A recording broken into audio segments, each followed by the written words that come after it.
પણ ગામમાં કોઈને ગરવા નથી દેવા. હવે કરી જોવે કોઈ ધમકી કોઈને આપી હોય, કોઈને ફોન નંબર હોય તો મને આપી દેજો. એવો કયો કરી ધમકી દેવા વાળો પેદા થયો? જો એને જો થાંભલે ના બાંધું ને તો અમૃતિયાના પેટ નો લે. આ જે શબ્દ છે તે મોરબીના જે એમએલએ છે તેમના સગા ભાઈના છે. હવે તેઓ સરકાર વિરુદ્ધ આવી ગયા છે. જે મોરબીના એમએલએ કાંતિલાલ અમૃતિયા છે તેમના સગા ભાઈના આ જે શબ્દ છે તે આવેલા છે. હવે જેતપર ગામે અત્યારે જે આંદોલન ચાલે છે તેમાં પાર્ટ 3 અત્યારે ચાલે છે.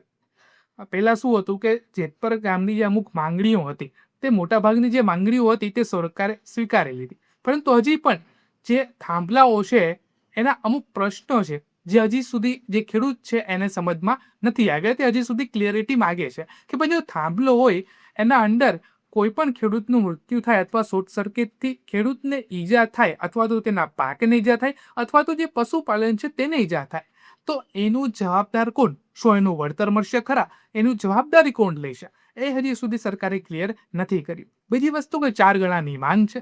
આ બધી જ માંગ વચ્ચે જે જેતપરના અત્યારે ખેડૂતો છે તે ઉગ્ર બનતા જાય છે. અત્યારે અનેક જિલ્લાઓમાંથી અનેક સરપંચો જે છે તે આ જેતપુરમાં જે ખેડૂત આંદોલન છે તેને સપોર્ટ કરી રહ્યા છે. તો આવો તેમના પાસેથી જ સાંભળીએ કે કાંતિલાલ અમૃતિયાના જે ભાઈ છે તેમણે શું કહ્યું. પણ ગામમાં કોઈને ગરવા નથી દેવા. હવે કરી જોવે એક પણ અને કોઈ ધમકી કોઈને આપી હોય, કોઈને ફોન નંબર હોય તો મને આપી દેજો. એવો કયો કરી ધમકી દેવા વાળો પેદા થયો? અમારા ઘરમાં થાંભલા કરી કે અમે તમારા ઘરમાં નહીં કરી? કરવું એ ભરવાવું ને. અને જે આ મિનિસ્ટરો, આ જેમાં ધારાસભ્યો બધાય મારા દીકરા ઢોરા જેવા થઈ ગયા. ખબર હોય તો ઘરે આવીને પાણી પીએ, ખબર છે આખો દી તરવ મારીએ. અહીંયા આટો મારી પાસે હોય ઉલટી કરે. હવે એને ઉલટી તો શું આવે? જબા ફાડવા હે એટલે નથી મૂકવો. જો ખેડૂતનું વળતર પૂરું ન મળે એટલે એક જે મિનિસ્ટરો લાલ ગાડીમાં રખડે ને 108 માં ગાલવાય અને બાપને આમ કઈ ગાલવાય. હવે કોઈની શરમ નથી રાખવાની. ઘણી રાખી વીદી એક દી મોદી સાહેબ ને કરો એમાં મારે વીદી ભૂઈકું રહેવું પડ્યું. આ બધું બંધ કરો, ઓર બંધ કરો, હવે છક્કા મારો આ બંધ કરો બધું.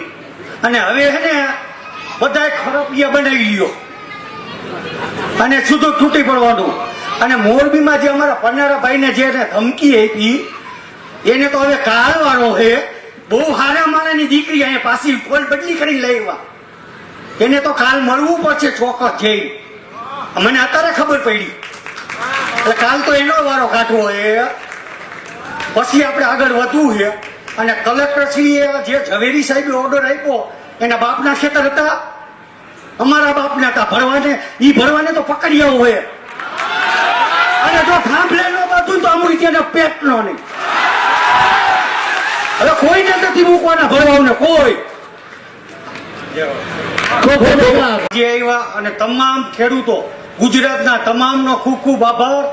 અને મારી બહેનો જે કામ કરવામાં બધે ખૂબ સપોર્ટ આપ્યો. એટલે ચંડી અમારી ચામુંડા બાકી આપણે તો સિંહ. હવે હું આભાર વિધિ માનવા આવ્યો તો. બીજા નંબરમાં હવે આ 3 કાઢતા નહીં આવે, 4 કાઢજો. હવે બંધ કરો, ભૂખા મારી નાખે. એટલે હવે ભૂખે નથી મારવું, એને મારવા.